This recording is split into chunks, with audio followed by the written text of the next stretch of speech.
There have been Israeli soldiers and Palestinian youths clashing at a police checkpoint on the edge of Ramallah in the West Bank, following a peaceful rally to support that Palestinian bid for statehood at the United Nations. Youths threw rocks at soldiers. They responded with tear gas, trying to break up the protests. Cal Perry was there for us, sent us this update.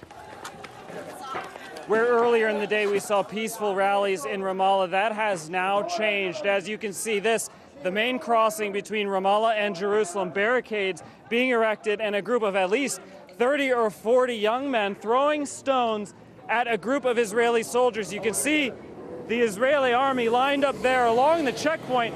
So far they have been using, as they put it, this non-lethal ammunition. We're talking about rubber bullets and, of course, tear gas. Now, this is exactly what Mahmoud Abbas said he wanted to avoid in his recent speech. He said, quote, "Don't give the Israelis an excuse to use force." We've seen force used already. You can hear there another rubber bullet being fired. This is, as the Israelis put it, this non-lethal force. They say they're ready for protests like these, and they're ready for more protests to continue throughout the week.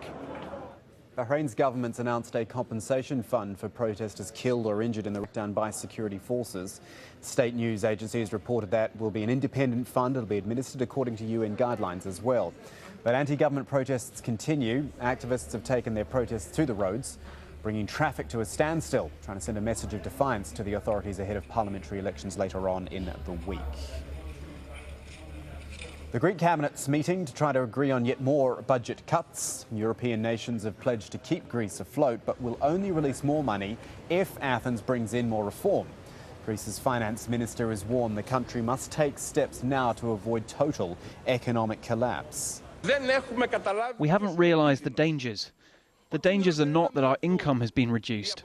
The danger is not that the pensions are being reduced or the value of property.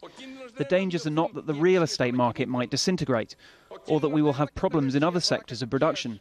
The danger is for the whole system to collapse. Back now live to the United Nations General Assembly in New York. The third speaker is up. It is the Emir of Qatar, Sheikh Hamad bin Khalifa Al Thani.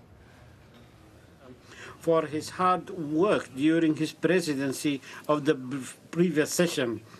Allow me also to congratulate His Excellency Mr. Ban Ki-moon for the trust that all member states expressed in him by reappointing him as Secretary General of the United Nations.